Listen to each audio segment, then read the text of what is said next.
Bienvenue sur le podcast de Bonnet et Doyen Conseil. Nous sommes Guillaume Bonnet et Jérémy Doyen, anciens banquiers privés, et nous sommes les fondateurs de notre cabinet de conseil en gestion de patrimoine. Nous souhaitons par le biais de ce podcast vous donner les clés pour gérer votre patrimoine financier et immobilier, obtenir des revenus complémentaires, maîtriser votre fiscalité et anticiper votre transmission. Si ces sujets vous intéressent, alors abonnez-vous.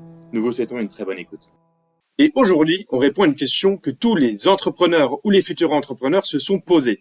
Comment serais-je imposé si je lance mon entreprise ? Et oui Guillaume, effectivement, lorsqu'on lance une entreprise, la manière dont on est imposé dépend de la structure juridique de son entreprise et bien sûr des lois fiscales. Et là, on va parler des lois fiscales en France.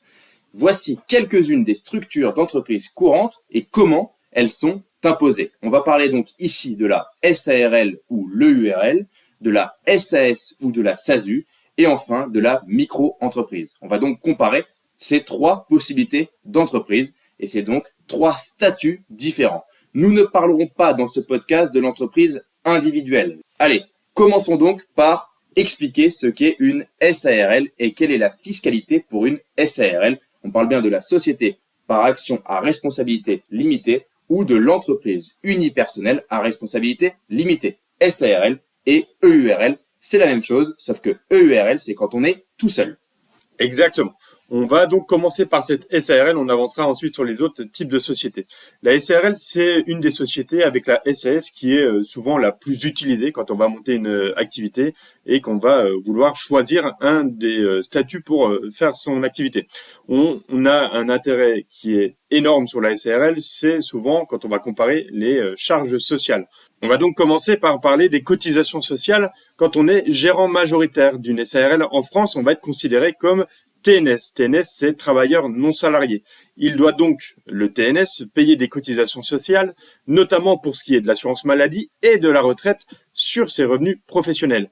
Et ici, ces cotisations sociales, justement, quand on est gérant majoritaire d'une SARL, elles vont être en moyenne autour des 45%. 45%, concrètement, Guillaume, ça veut donc dire que si je me verse une rémunération de 1 000 €, je dois payer 450 € de charges sociales. Oui, c'est tout à fait ça. Pour le faire très simplement, c'est exactement ça. Donc du coup, j'ai un budget de 1 450 € et je touche seulement 1 000 € de mon côté. Les SARL en France sont également imposés à l'impôt sur les sociétés, c'est-à-dire que quand on a un résultat net après rémunération, on doit payer de l'impôt sur les sociétés. Cet impôt sur les sociétés, il est de 15% jusqu'à 42 500 € pour les entreprises de taille réduite. Bien sûr, on parle des montants en 2023. Et puis, le taux après cette imposition réduite, il est de 25%. On parle ici de l'impôt sur les sociétés, c'est-à-dire l'impôt sur le bénéfice après rémunération et après cotisation sociale. Donc on comprend, ici on a d'abord sur l'année on va faire un certain résultat, un chiffre d'affaires tout simplement. Sur ce chiffre d'affaires on va enlever la rémunération qu'on s'est versée en titre de gérant majoritaire et de travailleur non salarié. Cette rémunération qu'on se verse pour le coup, on va payer des cotisations sociales à 45%, ça c'est au niveau de la société. C'est avant même que ça n'arrive dans notre poche en tant que personne physique. Et derrière, tout ce qu'on n'aura pas distribué sous forme de rémunération ou tout ce qui n'aura pas été diminué par les autres charges de la société va constituer ce qu'on appelle le résultat imposable. Et c'est ce résultat imposable-là qui va être soumis à l'impôt sur les sociétés. Ça peut également, dans certains cas, être soumis à l'impôt sur le revenu, directement sur option. Mais on aura du coup une fiscalité à l'IS de 15% pour les 42 500 € et au-delà, tout ce qui dépasse sera taxé à 25%. Tout à fait, Guillaume. Et quand on se rémunère, la rémunération qu'on touche sera également imposée à l'impôt sur le revenu. Donc, on n'a pas fini avec la case imposition.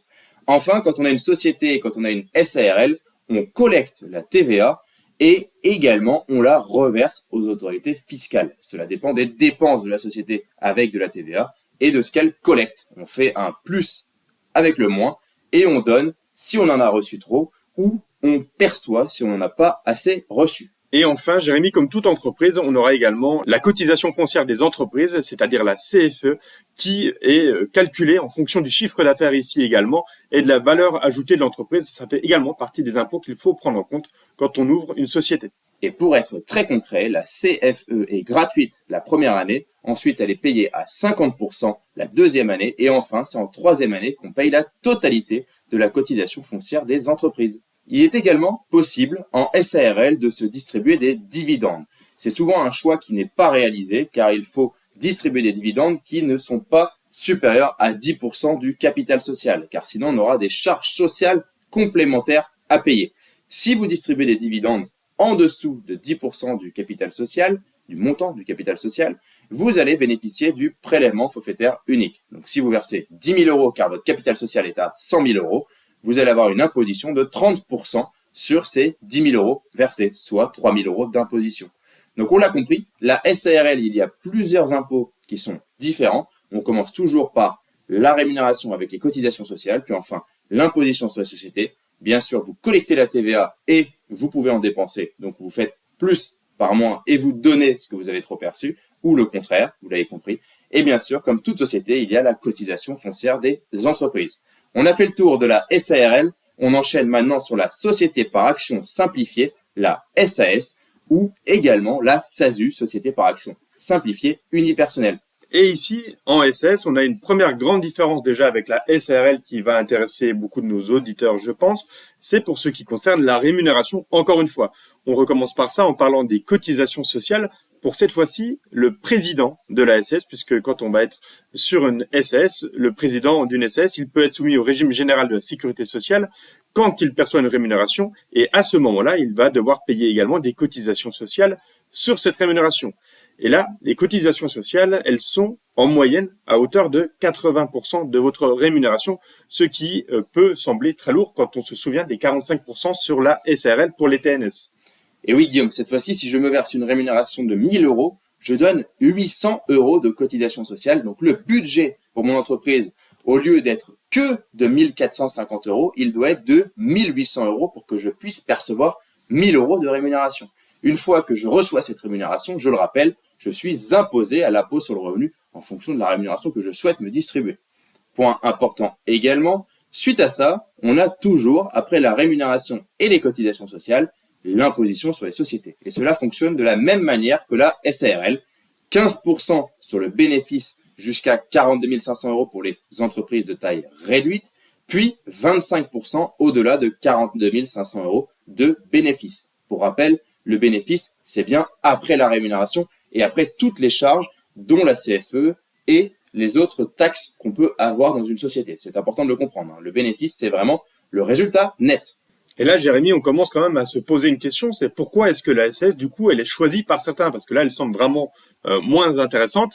Un premier élément de réponse, déjà, c'est que ces cotisations, pour revenir à ça, à 80%, elles permettent également d'avoir une protection sociale plus importante. On aura des cotisations pour ce qui va être les congés maternité, paternité et une meilleure protection en vue de la retraite. C'est pour ça qu'on a une équivalence et que certaines personnes vont préférer avoir 80% de charges, certes, c'est plus important. Par contre, on a une plus grosse protection et on est assimilé salarié.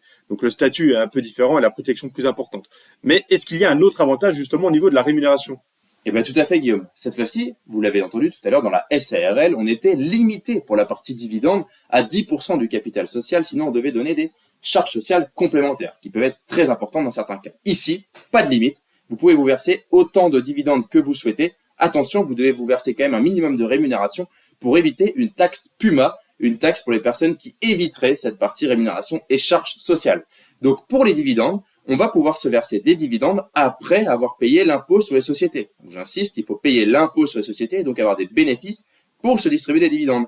Et quand on distribue des dividendes, on est imposé à 30% seulement. C'est le prélèvement forfaitaire unique. 12,8% d'imposition sur le revenu et 17,2% de prélèvements sociaux. Donc oui, on peut agir au lieu de payer 80% de charges sociales. On va payer cette fois-ci 15% ou 25% d'IS, puis 30% sur les dividendes qu'on se distribue. Donc on arrive en moyenne entre 40 et 45% de fiscalité. Et là, si je comprends bien, Jérémy, là où c'est intéressant aussi ces dividendes, c'est que si moi j'ai une tranche marginale à 41% ou même déjà à 30%, ça sera beaucoup plus intéressant d'utiliser ces dividendes, même si ma protection sociale, pour le coup, faut le dire, est plus faible. Mais en termes d'imposition sur le revenu, j'y gagne clairement une fois que j'ai été de tranche élevée d'imposition. Ben, tout à fait. Imaginons, Guillaume, on prend un exemple simple. Tu souhaites te rémunérer 10 000 euros par mois. Ces 10 000 euros par mois, tu vas devoir payer 8 000 euros de charges sociales. Donc déjà, ton budget, il est de 18 000 euros. Et sur ces 10 000 euros que tu vas recevoir, tu vas payer 2 000 euros d'impôts. Donc il te reste plus que 8 000. Dans le cas concret, sur les 18 000 euros de budget, il te reste 8 000 euros, presque 40-45% de ton budget alloué pour ta rémunération. Alors que si tu passes par la case dividende, tes 18 000 euros seront plus proches des 11-12 000 euros après imposition société et prélèvement forfaitaire unique. Donc oui, il peut y avoir des arbitrages à réaliser et pour cela, il faut être accompagné par un conseiller en gestion de patrimoine car le faire tout seul serait un véritable casse-tête. Oui, on comprend bien ici, ça n'a pas forcément de sens non plus de tout mettre en dividende parce qu'on va être taxé et il faut bien quand même cotiser un peu, avoir des rémunérations quand on est président d'une SAS. Mais c'est vrai qu'on peut avoir un mix des deux qui nous permet de profiter de l'avantage de la rémunération en tant que président d'une SAS et surtout de profiter des dividendes pour une rémunération complémentaire et augmenter tout simplement son pouvoir d'achat avec sa rémunération annuelle. Exactement, Guillaume. Pour ce qui est de la TVA, c'est la même chose que la SARL. On la collecte sur les ventes de biens ou de services et on la reverse aux autorités fiscales. Puis, enfin, il y a la CFE, comme pour toute entreprise, la cotisation foncière des entreprises. Allez Guillaume, on arrive maintenant au tour de la micro-entreprise. On a vu la SAS et la SARL. Et là, pour la micro-entreprise, on touche à quelque chose que beaucoup d'entrepreneurs connaissent dans les premières années justement de leur activité. C'est souvent un choix qui est fait parce qu'il est plus simple pour commencer. On recommence avec le régime fiscal du micro-entrepreneur. Ici, le micro-entrepreneur, il va bénéficier d'un régime fiscal qui est simplifié. On le comprend, c'est le principe même de la micro-entreprise. Mais ce régime fiscal simplifié, c'est que le micro-entrepreneur va être soumis à un régime de taxation qui est forfaitaire, ce qui signifie que les impôts, ils sont calculés sur la base d'un pourcentage du chiffre d'affaires qui est réalisé. On rappelle que pour être considéré comme une micro-entreprise, il faut faire un chiffre d'affaires inférieur à 188 700 euros pour les activités de vente de marchandises, de vente à consommer sur place et de fourniture de logement, et un chiffre d'affaires inférieur à 77 700 euros pour les prestations de services relevant de la catégorie des bénéfices industriels et commerciaux ou des bénéfices non commerciaux. On parle ici des BIC ou des BNC. Et donc, Guillaume, pour revenir sur ton cas, effectivement, quand on est micro-entrepreneur et qu'on fait ce chiffre d'affaires, prenons par exemple pour les BNC, je dois faire un chiffre d'affaires inférieur à 77 700 euros, j'aurai un abattement de 34% sur le chiffre d'affaires réalisé, puis 50% si je suis en BIC, puis 71% pour les activités de vente. Donc oui, l'abattement est plus intéressant pour les activités de vente que pour les prestations de services, on le comprend ici. Et une fois que cet abattement est appliqué, nous sommes imposés à l'impôt sur le revenu. Ça veut donc dire concrètement que si j'ai un chiffre d'affaires de 75 000 euros en BNC, j'ai donc un abattement de 34%, j'arrive à 49 500 euros de base imposable, et ces 49 500 euros sont imposés à l'impôt sur le revenu, et j'ai une imposition qui est proche des 7 000 euros à l'impôt sur le revenu. Je récapitule pour que vous compreniez bien. Vous êtes micro-entrepreneur, vous allez réaliser un chiffre d'affaires qui va être considéré en chiffre d'affaires hors taxe par le gouvernement pour savoir si vous avez le droit ou non de rester en micro-entreprise. Derrière, on va appliquer un abattement qui va dépendre de votre activité, si vous faites de la vente, si vous avez des revenus de prestation de services BIC ou BNC, comme les activités libérales également. Et derrière, on a directement l'imposition sur le revenu au niveau de votre chiffre d'affaires après abattement. Je le rappelle, vous pouvez tout à fait opter aussi également pour le régime réel, qui est souvent et très rarement opté quand on a un chiffre d'affaires inférieur au montant indiqué. Donc on est imposé à l'impôt sur le revenu. Est-ce qu'il y a d'autres taxes, Guillaume, par exemple comme les charges sociales? Comment ça se passe? Parce qu'on a parlé des charges sociales dans les deux autres cas. Eh bien là, les micro-entrepreneurs, ils sont soumis à un régime qui est simplifié également au niveau des cotisations sociales. Elles sont calculées à nouveau sur un pourcentage du CA, du chiffre d'affaires, et elles varient en fonction de l'activité une nouvelle fois. Pour vous donner quelques exemples des calculs qui se font sur le CA, on va être à 12,30% du CA pour les achats-reventes de biens, on va être à 6% pour les loueurs meublés de tourisme, et on est environ à 21% pour toutes les autres activités. D'accord Guillaume, donc ça veut dire que dans notre cas concret de BNC, on est donc à 21%, c'est 21% à peu près, 21,2, 21,1, donc on a mis 21%. Donc ça fait donc 15 000 euros sur ce chiffre d'affaires à 75 000 euros. Donc au total, on a 21 000 euros d'imposition, voire même 22 000 en fonction de l'IR et en fonction de la situation familiale. Donc c'est important de comprendre qu'on a une forte imposition en micro-entreprise et des fois, il peut être préférable d'opter pour d'autres cas. Au contraire, dans certains cas, la micro-entreprise peut être également bien plus intéressante que la SARL ou la SAS. Exactement. Et pour terminer sur cette micro-entreprise, on rappelle que les micro-entrepreneurs, pour le coup, ne sont pas soumis d'office à la TVA. tant qu'ils n'atteignent pas à nouveau un certain seuil de chiffre d'affaires. Et c'est une fois seulement que ce seuil est dépassé qu'ils doivent facturer la TVA. Et à ce moment-là, la reverser à l'État, c'est à nouveau de la collecte de TVA. Et pour ce qui concerne la cotisation foncière des entreprises, ici, ils doivent bien s'acquitter de la CFE uniquement si leur activité a généré un chiffre d'affaires supérieur également à un certain seuil. Oui, donc ils sont protégés pour certains seuils, pour la TVA et la CFE, tout comme l'abattement qui est appliqué en fonction du seuil. Bien sûr, on pourrait dire si je suis micro-entrepreneur et que je dépasse ce seuil, que se passe-t-il?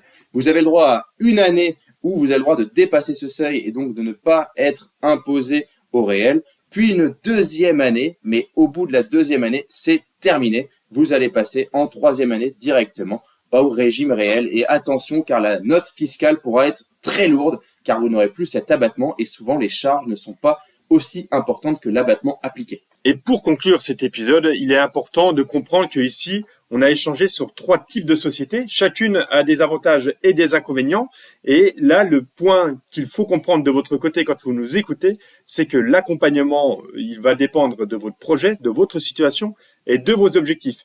Et la personne la mieux placée pour vous accompagner dans cette définition de votre stratégie, c'est le conseiller en gestion de patrimoine qui pourra vous expliquer quel type de société est le plus intéressant pour vous, et peut-être même pour ceux qui sont déjà entrepreneurs et qui sont déjà dans l'un des cas qu'on a présenté, soit en SARL ou en URL, soit en SASU ou en SAS, ou alors micro-entrepreneurs et qui se demandent comment est-ce qu'ils pourraient faire progresser leur activité parce que le chiffre d'affaires suit également sur leur activité, eh bien, notre préconisation à nous, une fois qu'on est en rendez-vous et qu'on peut vous accompagner, c'est de vous faire profiter peut-être des avantages de plusieurs de ces solutions et de développer sur d'autres solutions avec les discussions sur les holdings pour profiter, par exemple, d'une SAS au niveau de la holding et d'une SARL en bas, ou inversement, selon la situation encore une fois. C'est tout ça qu'on peut développer ensemble, mais pour ça, il faut se faire accompagner par un professionnel qui est habitué à ce type de montage et qui pourra vous accompagner encore une fois en fonction de votre projet à vous personnellement. Oui, exactement. Ce que veut dire Guillaume ici, c'est que vous n'êtes pas obligé de tout le temps opter pour une seule solution. On peut avoir plusieurs solutions dans un schéma et un schéma global avec par exemple la holding. Et pour en savoir plus, vous pouvez déjà aller écouter notre épisode 27. La holding sera peut-être le pilier de votre futur succès patrimonial. Je pense que cet épisode est très complémentaire à celui qu'on vient de faire aujourd'hui. Et pour nous aider à développer, à vous proposer toujours plus de contenu de qualité et que ce podcast de l'art de la gestion patrimoine progresse sur les plateformes d'écoute, je vous propose de nous laisser un avis 5 étoiles, ça nous aidera énormément et n'hésitez pas également à nous laisser un commentaire. Si vous souhaitez prolonger la discussion, alors vous pouvez directement prendre contact avec nous sur notre site bonnetdoyenconseil.com. C'était Guillaume Bonnet et Jérémy Doyen et nous vous remercions pour votre écoute. À bientôt pour un nouvel épisode.